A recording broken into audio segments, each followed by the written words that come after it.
Islamic Art and Fashion History, Part 2. Clothing in Arabia during the rise of Islam. Prophet Muhammad, peace be upon him, was born in Mecca, Arabia in 570. In 610, when he was 40, he experienced something new. While retreating in a cave in Mount Hira, an angel appeared before him, commanding him to read. He responded by saying he was illiterate. The angel Jibril said he was sent by the one God Allah and that Muhammad was his messenger. Over the next 23 years, as he continued to receive revelations, he faced challenges, struggles, persecution by the Quraysh tribe. They opposed the messages the Prophet was receiving. The revelations focused on improving the ills in Quraysh society, which included idol worshipping, treating women like property, and bearing female infants. The Prophet's message from Allah included equality of people, avoiding oppression, giving women rights, and leaving behind tribal rivalries. Those that believed in the revelations were called Muslims, or submitters. Islam means submission or surrender to the one God, Allah. There are 5 pillars of Islam: the Shahada, praying 5 times a day, giving to charity or zakat, fasting during Ramadan, and pilgrimage to Mecca. The first person to accept the Prophet's message was his wife Khadija, a wealthy widow about 15 years his senior. Then many of his closest friends like Abu Bakr accepted the messages. Islam grew rapidly then and into modern times, becoming the fastest growing religion in the world.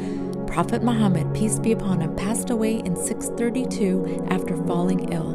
The revelations he received over 23 years became the Holy Quran, which is 114 chapters or surahs. Now, let's go over clothing and textiles during the Prophet's time. And in upcoming videos, I'll get into how the rise and expansion of Islam influenced fashion, art, architecture around the world. The basic articles of clothing in Arabia during the Prophet's time for both male and female included an undergarment, body shirt, long dress, gown or tunic, overgarment, shoes or sandals, or head covering. I'll get into more of detail about that, but first, let me give you some background info about the veil. Keep in mind, veils or head coverings were already being worn by Christians and Jews who continued a Syrian custom of veiling. Only noble women of Syria wore veils to the waist. Women wore veils in ancient Greece. Greek women covered their bodies and many wore the tegadion, a face veil. Women who veiled were considered high status in Greek society. In Mesopotamia, Byzantine Empire, and pre-Islamic Persia, a veil was a symbol of respect worn by elite and upper-class women. During the Roman Empire, women wore the stola or palla and covered their hair and often faces. During wedding ceremonies, they wore brightly colored flammeum. It communicated that she was married, faithful, and modest. So European women were wearing veils long before Islam arrived and continued to cover their hair until modern times. During the Prophet's time, the Quraysh tribe in Arabia was a male-dominated society. Women had no status and were treated like sex slaves. Many walked around topless. Unwed daughters and female slaves were paraded on Meccan streets by fathers or owners to attract suitors. In pre-Islamic Arabia as a whole, women's status varied according to laws and tribes in which they lived. Before the rise of Islam, women had no legal status, no property or succession rights. But this changed after Islam. The Quran gave guidance on dress as a way to protect women from public abuse. The new Islamic guidelines were closer to Jewish and Christian notions of propriety. Clothing and textiles in Arabia was influenced by climate, social codes, and socioeconomic status. In Arabian Mediterranean lands, people wore looser garments because it was hotter, in contrast to Central Asia, where garments were fitted closer to the body and limbs. Central Asians had invented horse riding and also invented pants and the high-heeled shoe and boot to connect with the stirrup. In general, early Muslims in Arabia maintained the same style of dress that prevailed during the pagan period, but with modifications. As I stated earlier, overall, both men and women wore similar articles of clothing, but what set them apart was the draping, accessories, colors, and fabric. Fabrics were an important trade in Arabia. Wool and cotton were primary textiles. Silk and linen were imported from Ethiopia, Egypt, Byzantine, and Persia. Arabia produced leather goods and homespun fabrics. The basic undergarment was the izar, a loincloth believed to have been adopted by Persians and Central Asians. In later Islamic times, the styles differed as turbans, pantaloons, knee breeches, long trousers, or close-fitted drawers. The basic body shirt was the qamis.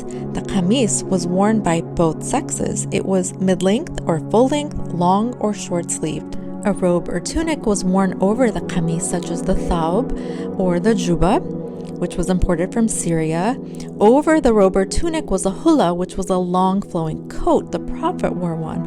There was the qaba, there was the faruj. Both men and women wore a cloak or mantle of some sort when in public, like the khamisa or the burda or bird, which was a wrap of striped woolen cloth produced in Yemen. The hebara was a striped garment similar to the bird. The Prophet was buried in a bird of hebara fabric when he passed away. The Prophet reportedly visited his companion Abu Bakr with the border of his bird over his head with a black headband. The imama or turban was worn in pre-Islamic times. The word turban derives from the Persian word dolband and Turkish tolibant. Later, the turban became known as a badge of Islam.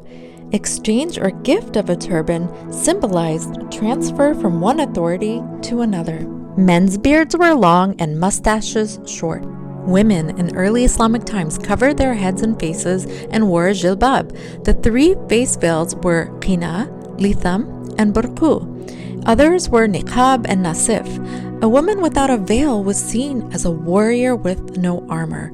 Men did veil too on occasion, using their outer mantle to cover their face. Very handsome men veiled their face to protect from the evil eye, and the end of a turban cloth served as a face veil to protect the wearer against dust and sand while riding. Footwear. Both sexes wore the na'al, made out of palm fiber or leather, or the khuf, a shoe or boot made out of leather. The Prophet preferred wearing a na'al and wore his double lace. The Prophet encouraged modesty and austerity in dress and did not like extravagance. In Islam, purity and cleanliness of the body and clothing is very important during prayer. The Quran mentions the color white many times. It's the color of creation. It's the color pilgrims wear to Hajj, where men wear the same minimal dress, 2 pieces of seamless white cloth to signify equality and humility. White is also the preferred color for men and women during life and burial. The color green appears in the Quran 6 times. It's associated with paradise gardens, vegetation, and fertile lands. It represents nature, growth, and prosperity. The Quran states that in paradise, Muslims will be clothed in green silk. Green was reportedly the Prophet's favorite color, and he owned a green cloak. Black appears in the Quran 7 times, 4 times connected with white as an opposite. It also describes a sinner's face. It symbolized dual forms: darkness, disaster, bad luck, but also fear, respect, elegance. Black clothing was perceived as a symbol of power, while white symbolized pure mind and holiness. Red is mentioned in the Quran once to describe mountains. In Islamic culture, it described ripe fruit and love, but also fire, war, and blood. It had dual meanings. The Prophet prohibited men from wearing bright red clothing, but if the pigment leaned towards a brown hue or had patterns on it, it was accepted. Hues of red were seen as luxurious, and women were permitted to wear red. Yellow appears in the Quran 5 times as describing vegetation. The Prophet did not like this color for men, as it was associated with female concubines and dancer clothing. And the color blue appears in the Quran once to describe a sinner's eyes. Arabs viewed blue as magical, although Persians and Turks liked the color and used it in Islamic architecture and art later. I hope you guys learned something new from this video. Please like, follow, or subscribe to my channels for more about Islamic art and fashion history as we move from the rise of Islam in Arabia, as seen in this video, to the Umayyad dynasty. I'm Samira Tash. Thank you for watching.